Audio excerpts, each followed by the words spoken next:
C'est un sujet que je voulais aborder depuis longtemps et qui, en fait, au vu de mes dernières expériences, eh bien, s'avère finalement le moment opportun pour en discuter. S'il y a un sujet qui passionne les foules, et notamment en termes économiques, c'est le chômage. Puisque, évidemment, un chômeur, ça coûte de l'argent, enfin c'est comme ça en tout cas qu'on le voit dans la société, et notamment parmi les politiciens de droite, le chômeur est un des coûts qui est le plus dur à assumer, parce que bien que la gauche voit en le chômeur simplement quelqu'un qui n'a pas eu de chance, hein, et donc l'opportunité de travailler, pour la droite, un chômeur est, comment dire, non seulement quelqu'un qui coûte de l'argent à la société, mais aussi qui n'en rapporte pas. Donc c'est un petit peu la double peine.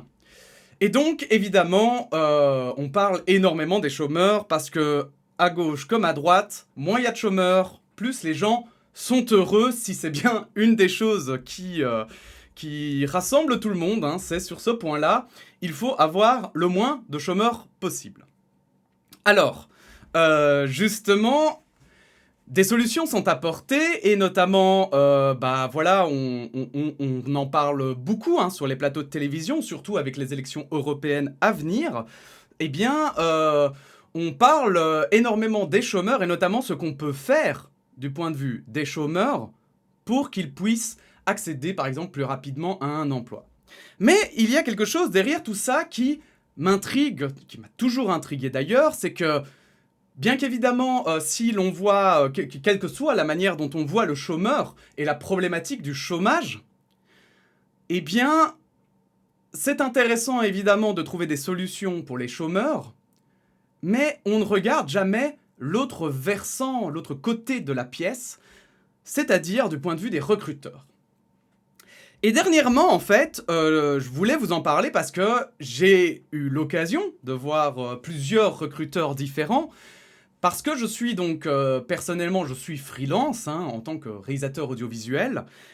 Et je suis à la recherche, pourquoi pas, d'un travail, on va dire, enfin, du même métier, mais plus stable. Et l'une des solutions, notamment, c'est d'être employé. Donc forcément, quand on est employé, on a une paye tous les mois, etc. Je vous passe tous les avantages, mais ça semble assez évident qu'il est préférable d'être employé que d'être freelance, surtout si on n'a pas assez de clients. Et donc, dans ce cadre-là, j'ai pu accéder à un nombre d'emplois différents pour lequel j'ai postulé. Et en fait, j'avais envie de vous en parler parce que je remarque qu'en fait, c'est grave à quel point personne ne parle de l'incompétence des recruteurs. Alors, petit warning quand même, hein, au cas où d'anciennes marques ou je ne sais pas, d'anciennes boîtes viennent et tombent sur cette vidéo, je ne parle pas forcément de vous. Hein.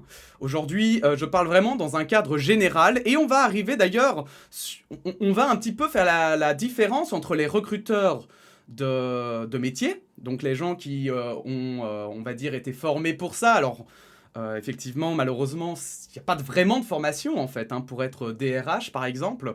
C'est dans la psychologie, etc. On prend des psychologues et on se dit, voilà, ça va passer.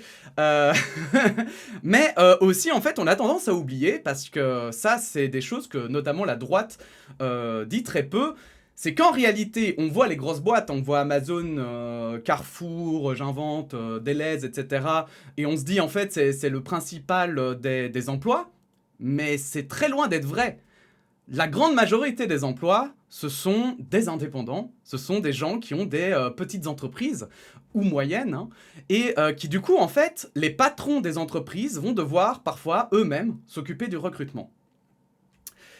Et c'est justement par eux qu'on va commencer parce que c'est déjà les plus faciles à traiter. C'est-à-dire que rien qu'en termes logiques, vous savez que dans notre société capitaliste, évidemment, on a n'importe qui a le droit d'entreprendre, ce qui est une bonne chose, je trouve. Et surtout, même si c'est en fait pas si simple que ça, mais bon bref, partons du principe que n'importe qui veut entreprendre et que n'importe qui peut construire une entreprise et réussir à faire fonctionner son entreprise. Le souci, il est là aussi, c'est que en fait, bon nombre d'indépendants arrivent à faire fonctionner leur entreprise quand ils sont tout seuls. Et puis lorsqu'ils arrivent à recruter des gens, je remarque qu'il y en a un nombre vraiment, vraiment considérable qui se plaignent de leurs employés. Soit parce que en fait, ils ne trouvent pas les bons, soit parce qu'ils trouvent qu'ils ne sont pas assez motivés, parce qu'ils trouvent qu'ils ne sont pas assez bons, parce ils ont des caractères qui ne vont pas avec la vision du patron de l'entreprise, etc., etc. Bref, en fait, au début, j'étais assez perplexe. Je me suis dit, ah oui, c'est que, évidemment, c'est sûrement que peu de gens travaillent bien. Alors, peut-être que cette théorie est vraie, mais je pense que se baser uniquement sur cette théorie pour en fait expliquer la crise, avec des grands guillemets, parce que quand on voit les chiffres, les pourcentages de chômage, finalement, on se dit qu'il y a quand même 90% des gens qui travaillent, donc bon, il faut peut-être revoir un petit peu à la baisse ces expectatives, mais bon, soit, passons. Mais je me disais, voilà, c'est intéressant de garder en tête, évidemment, les problématiques du chômage et des chômeurs. Et je pense, et bien sûr, cette vidéo n'aura pas pour but de dire qu'en fait, il faut laisser les chômeurs, qu'en fait, ils sont très très bons et parfaits, bien sûr, et qu'ils font tout magnifiquement bien. C'est juste que je trouve qu'on n'invite pas assez dans le débat public le fait que, en fait, un patron n'est pas un recruteur. Recruter quelqu'un, ce n'est pas quelque chose d'inné. Et en discutant, je trouve, avec beaucoup de personnes qui ont des entreprises et qui aimeraient s'étendre ou qui aimeraient engager des gens ou qui ont des aventures, on va dire, avec des gens parce qu'ils ont besoin d'employés et tout, je remarque que les processus de recrutement sont dramatiquement mauvais. Vraiment. Et autant pour, je vais dire, les entreprises où c'est le patron qui doit s'occuper du recrutement, c'est explicable, parce que le patron n'est pas forcément... Voilà, si vous êtes commercial et que vous êtes patron d'entreprise, c'est pas votre formation d'engager des gens. Et en fait, comment dire, l'engagement, on va dire l'entretien d'embauche, il sert à quelque chose, et de plus en plus, en fait, surtout si vous voulez avoir quelqu'un de qualité, vous allez devoir avoir un entretien d'embauche de qualité. Et c'est là où on arrive aux recruteurs. Parce que c'est aussi quelque chose d'extrêmement intéressant, c'est que, parfois, dans les entreprises, on a des recruteurs spécialisés. Alors, si vous êtes recruteur, bien sûr, et que vous ne vous sentez pas concerné par cette explication, grand bien vous fasse, peut-être êtes-vous un bon recruteur, ou bien aussi peut-être que voilà, parce que moi je ne suis pas dans le recrutement, donc peut-être eh bien les idées sont en train d'évoluer et que c'est tant mieux, et auquel cas je vous encourage bien sûr à le préciser en commentaire, puisque ici, bien sûr, je peux me tromper, hein, mon but n'est pas de dire des vérités, mais d'y réfléchir. Et en fait, justement, je remarque que même les recruteurs, purée, mais les idées qu'on leur met dans la tête, j'ai vraiment l'impression que, en fait, le recrutement a un siècle de retard. Et je dis ça sans aucune... Voilà, premier degré. Vraiment, totalement premier degré. Les techniques de recrutement sont littéralement à chier. Voilà, je le dis, j'utilise les termes, j'ai pas peur. C'est à chier. Encore, je remarque que, par exemple, dans mes entretiens d'embauche, on me sort toujours cette question, quel est vos points positifs? Donnez-moi 3 points positifs et 3 points négatifs. Et ça m'arrive, et je vous jure, c'est limite à chaque entretien qu'on me pose cette question. Sans déconner. Cette question, maintenant, tout le monde la connaît par cœur. Et je vais même vous dire que moi, quand j'étais jeune, donc je veux dire quand j'étais jeune, pas que je sois extrêmement vieux, enfin, les jeunes diront que je suis vieux et les vieux diront que je suis jeune, bref. je suis dans cette période-là, là. Mais... Quand je sortais donc de l'école, hein, et qu'on commençait à chercher du travail étudiant parce que à côté de l'université, il fallait travailler, je me rappelle encore d'amis qui m'expliquaient comment bullshiter cette question et comment dire exactement ce que voulait entendre le recruteur. Parce qu'en fait, ces questions sont connues maintenant par cœur, mais par cœur. On connaît en fait la réponse que les recruteurs attendent. Pire, on connaît la réponse que le recruteur attend, mais qu'on sait qu'ils attendent, et que comment faire pour donner une autre réponse qui pourrait les surprendre, mais en fait qui ne les surprendra pas puisque c'est la réponse qu'ils attendent. Vous voyez ce que je veux dire? Ça devient vraiment, je vous jure, ça devient des dingueries, quoi. Je suis en mode, mais... En fait, on est face à des gens qui se croient mastermind et qui ont l'impression, et c'est ça le pire, c'est que dans les recruteurs, en fait, comme ils ont suivi une sorte de formation, parfois, comme je vous le dis, parfois c'est des psychologues, et ils ont l'impression, en fait, de savoir, et de connaître, et de comprendre. Et en fait, ils comprennent rien. Genre vraiment, c'est... Enfin, je trouve ça vraiment dingue. Je trouve ça vraiment dingue à quel point on peut être à côté de la plaque. Alors moi, je réponds toujours sincèrement parce que... Ben voilà, et sincèrement, je pense que ça me porte préjudice. Parce que être sincère dans ces questions-là, en fait, ça n'apportera jamais la réponse que les recruteurs veulent de vous. Puisqu'en fait, ils veulent des gens qui, justement... Ils cherchent un profil de gens, mais qui n'existe pas, en fait. Et c'est pour ça que, d'ailleurs, le mensonge marche si bien. Et ça, c'est qu'un exemple, hein, donc c'est cette question-là, mais je voulais aussi relever notamment, par exemple, les lettres de motivation. Parce que les lettres de motivation, je sais pas combien de temps ça fait que ça existe, cette merde, parce que sincèrement, ça doit bien faire un siècle, même plus, je pense, que ça existe, et on en est encore à demander des lettres de motivation. Et ce que je remarque, c'est que, en fait, il y a beaucoup de recruteurs qui, en fait, se croient hyper malins, mais qui sont d'une naïveté, mais déconcertante. Parce qu'une lettre de motivation, soyons honnêtes, et je vous jure, hein, j'en ai parlé avec des gens qui recrutent et qui me disaient, premier degré, « Ah, moi, j'aime bien les lettres de motivation. Moi, je trouve ça cool. Je trouve ça intéressant. Ça donne la personnalité de la personne, machin et tout. » Et c'est là où moi, je voulais en discuter, c'est que non, pas du tout. Pas du tout. À un moment donné, je faisais des lettres de motivation. Avant que je me lance dans le freelance, je cherchais un peu partout. Et en fait, je faisais une lettre de motivation par entreprise. Donc j'allais à chaque fois sur le site de l'entreprise, voir à peu près ce qu'ils faisaient. J'écrivais une lettre de motivation en fonction de l'entreprise. Sans déconner, je devais perdre, je sais pas, un quart d'heure à une demi-heure par jour par lettre de motivation. Parce que tu sais, en fait, le temps, il passe vite. Le temps de chercher, le temps de regarder, le temps de bien comprendre. Parce qu'il ne s'agit pas juste de voir, par exemple, que c'est une société qui fait, dans mon cas, par exemple, de la publicité. Non, quel genre de publicité, pour qui, comment, quel est leur domaine de spécialisation, etc. C'est des choses, en fait, normalement, qu'on met dans une lettre de motivation. Mais non. Non, parce que, en fait, j'ai abandonné parce que c'est de la merde. On perd un temps de fou pour parfois pas avoir de réponse. Ou quand c'est une réponse négative, ben t'as perdu un quart d'heure, une demi-heure pour rien. Et derrière, ce que ne savent pas les recruteurs, parce que j'ai vu notamment des recruteurs me dire « Oui, mais parfois je reçois des candidatures de gens, c'est pas du tout leur domaine, mais ils postulent. » Mais évidemment, le chômage vous pousse, mais ça vous ne le saurez jamais si en fait vous n'avez jamais été au chômage, que vous avez eu cette chance de ne jamais être tombé au chômage.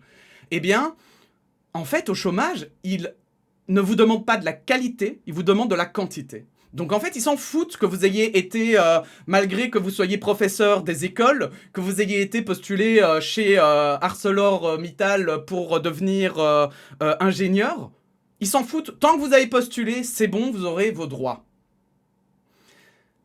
Mais en fait, moi, ce qui m'ennuie là derrière, c'est que derrière le chômage et derrière le recrutement, en fait, ce qu'on ne conçoit pas, c'est que c'est bien de mettre la faute sur les chômeurs, mais on occulte totalement que les recruteurs, en recrutant mal, créent aussi des problèmes. Et en fait, là où on a l'impression que l'on met voilà, que les chômeurs ont une certaine responsabilité dans leur... Voilà, pour trouver du travail et dans le fait qu'ils n'en trouvent pas, on oublie aussi que derrière les recruteurs qui sont mauvais, en fait, et qui pensent être bons, et qui pensent qu'avec leurs questions, ils ont dead le game, ben en fait...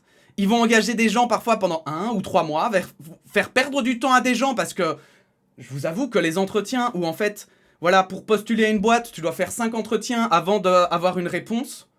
Non mais sans déconner les gars, vous vous croyez smart?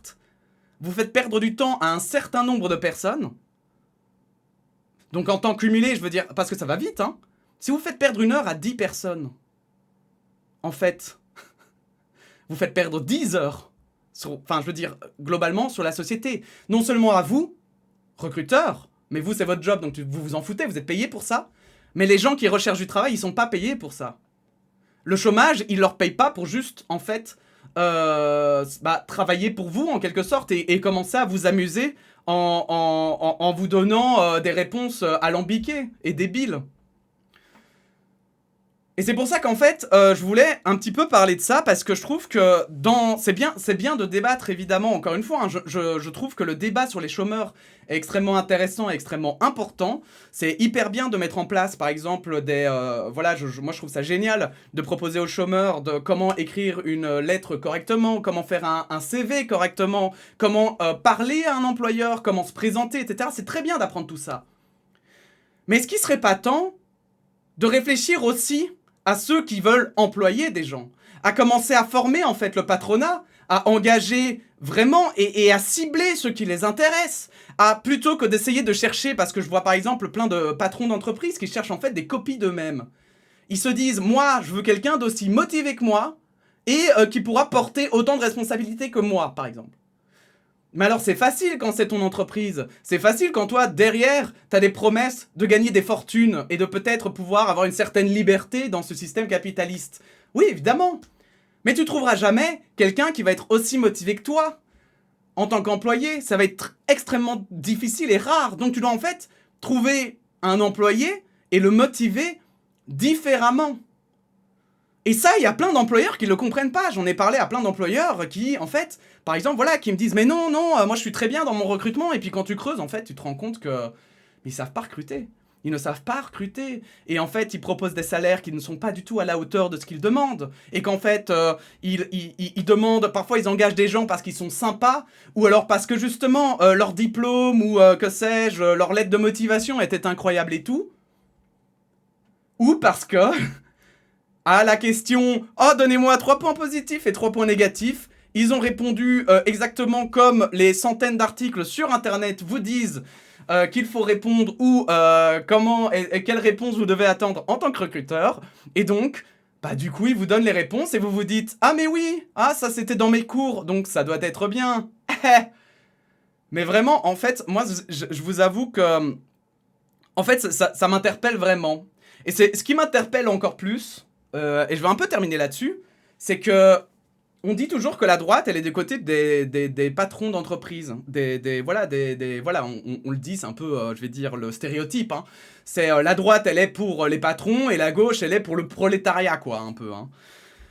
Mais en fait, moi, j'ai envie de changer un petit peu ça, parce que je trouve qu'il y a beaucoup de gens en fait, qui sont indépendants et qui se rendent pas compte, mais la droite, elle est pas pour les patrons d'entreprise.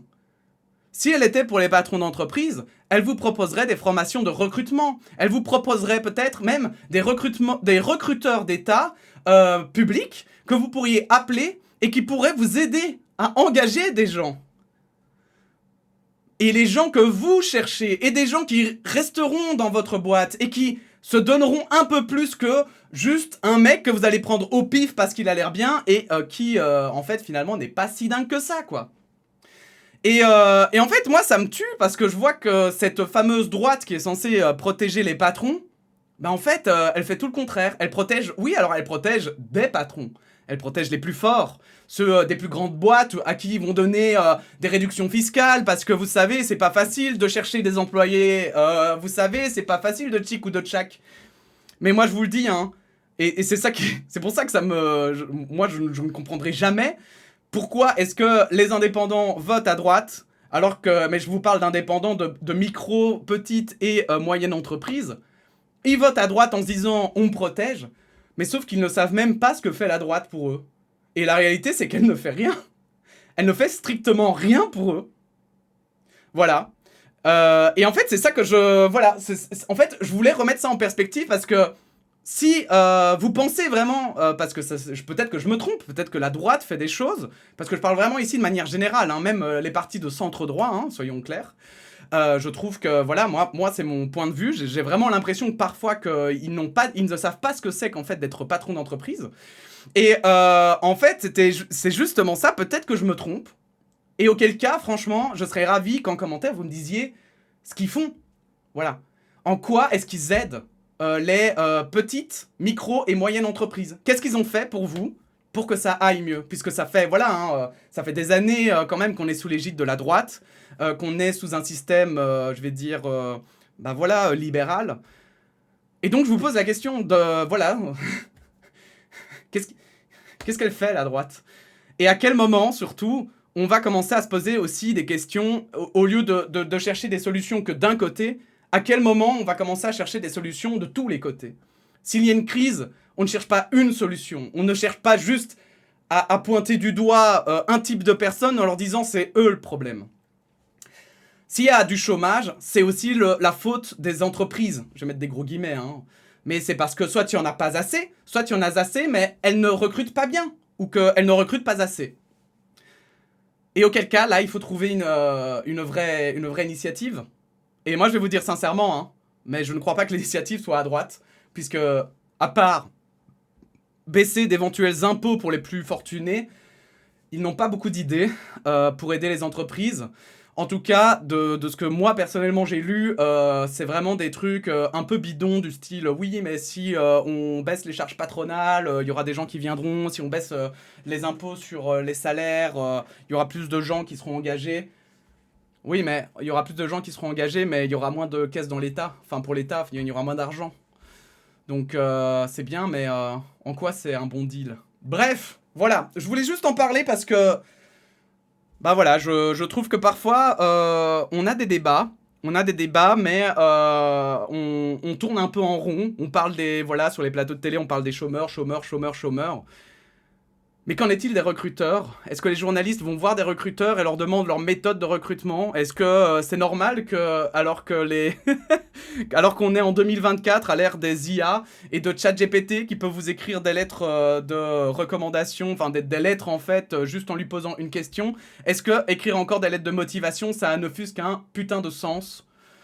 Ou alors est-ce que c'est quelque chose de complètement dépassé et qu'il faudrait se poser des questions si le fait de continuer à en utiliser, ce n'est pas un problème? Voilà. Je vous laisse bien sûr répondre en commentaire, vous faire votre propre avis. Merci en tout cas d'avoir écouté jusqu'ici. C'était une vidéo un peu spéciale parce qu'il n'y avait pas de support et qu'on est juste ici. Je reviens du sport, donc j'ai plein d'adrénaline dans le corps, la vie est belle. Mais voilà, j'avais envie d'en parler parce que c'est une sorte... voilà, je vais pas mentir, hein, honnêtement. Il y a aussi une sorte de frustration de me retrouver à chaque fois face à ces questions. Et en fait, je me dis, mais je devrais envoyer une vidéo de moi qui répond à chacune de ces questions, en fait, juste aux employeurs, aux recruteurs, parce que sincèrement, c'est toujours les mêmes questions, on veut toujours savoir la même chose, et au final, si c'est pour juste me dire que les mêmes... Enfin, si c'est juste les sociétés qui disent exactement la même chose, pourquoi est-ce que je me déplace? Pourquoi est-ce que je perds des heures de mon temps à chercher un emploi qui, au final, on va juste me dire non, alors que j'aurais pu juste envoyer une vidéo qui répondait à toutes leurs questions. Enfin, vous voyez un peu le délire, quoi. Ouais, il y a une sorte un peu de frustration. On va dire, on vit dans un système capitaliste, mais parfois, j'ai l'impression qu'on se fout un peu de notre gueule, quoi. Bref, n'hésitez pas à liker la vidéo si elle vous a plu, à la partager, à commenter, et puis on se fait des bisous, je vous dis à bientôt pour de nouvelles aventures, voilà, la bise!